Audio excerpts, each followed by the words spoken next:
ಬಾಲದಲ್ಲಿ ಗಂಟೆ, ಎಡಗಲಿ ಸೌಗಂಧಿಕ ಪುಷ್ಪ, ತಲೆಯಲ್ಲಿ ಜುಟ್ಟು ಶಿಖ. ಹನುಮ, ಭೀಮ, ಮಧ್ವ 3 ಅವತಾರ ಒಂದೇ ಮೂರ್ತಿ ಇರೋದು ಬಹಳ ವಿಶೇಷ. ಆಮೇಲೆ ಕಾವೇರಿಗೆ ಮುಖ ಮಾಡಿ ಪ್ರಾಣದೇವರು ಇರೋದು ಎಲ್ಲೂ ಇಲ್ಲ ನಿಮ್ಗೆ ಈ ತರ ಸನ್ನಿಧಾನ.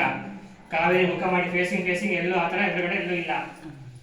ಈ ಕಡೆ ಇಲ್ಲಿರೋದು ಶ್ರೀನಿವಾಸ ದೇವರ ಉದ್ಭವ ಮೂರ್ತಿ, ಮೂಲ ವಿಗ್ರಹ. ಇದು ಮೂಲ ವಿಗ್ರಹ ಶ್ರೀನಿವಾಸ ದೇವರು.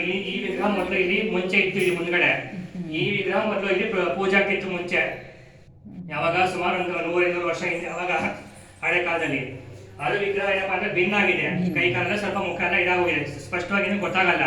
ಹಾಗಾಗಿ ಅದನ್ನ ಇಲ್ಲಿ ಶಿಫ್ಟ್ ಮಾಡಿ ಇದನ್ನ ಪ್ರತಿಷ್ಠಾಪನೆ ಮಾಡಿಸೋರು ಮುಂದೆ.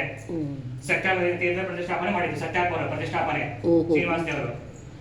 ಆಯ್ತಾ? ಆಮೇಲೆ ನೋಡಿ ಆ ಕಡೆ ಎಲ್ಲ ಚಿಕ್ಕ ಪ್ರಾಣದೇವರೆಲ್ಲ, ಎಲ್ಲ ಚಿಕ್ಕ ಪ್ರಾಣದೇವರು. ಇಷ್ಟು ಸನ್ನಿಧಾನ ವಿಶೇಷ. ಪ್ರತಿ ವರ್ಷ ಪಾಲ್ಗುಣ ಮಾಸದಲ್ಲಿ ಪಾಲ್ಗುಣ ಶುದ್ಧ ಪಂಚಮಿ ದಿವಸ ಬ್ರಹ್ಮರಥೋತ್ಸವ ನಡೆಯುತ್ತೆ. 8 ದಿವಸಗಳ ಕಾಲ ತಿರುಪತಿ ಬ್ರಹ್ಮೋತ್ಸವ ಆದಂಗೆ 8 ದಿವಸಗಳ ಕಾಲ ಬ್ರಹ್ಮರಥೋತ್ಸವ ನಡೆಯುತ್ತೆ. ಪಾಲ್ಗುಣ ಶುದ್ಧ ಪಂಚಮಿ ಪಾಡ್ಯದಿಂದ ಅಷ್ಟಮಿ ತನಕ 8 ದಿವಸಗಳ ಕಾಲ ಶ್ರೀನಿವಾಸ ದೇವರ ರಥೋತ್ಸವ ನಡೆಯುತ್ತೆ. ಇದು ಇಲ್ಲಿನ ವಿಶೇಷ ಸ್ಥಳದ ಒಂದು ಮಹಿಮೆ.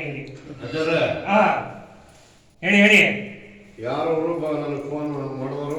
ರಮಾ ಇವರು ರಾಜಲಕ್ಷ್ಮಿ, ರಮಾ ದೇವಿ ರಾಜಲಕ್ಷ್ಮಿ ಇವರೇ. ಈ ಕ್ಷೇತ್ರ ಹನಸೋಗೆ ಕ್ಷೇತ್ರ. ಇದು ಫೋನ್ ಮಾಡಿದ್ಯಾರು? ನಮ್ಮ ಪಾಂಡ್ರಂಗ್ ಅವ್ರು ಬರ್ತೀವಿ ಅಂದ್ಬಿಟ್ಟು ಫೋನ್ ಮಾಡಿದ್ಯಾರು?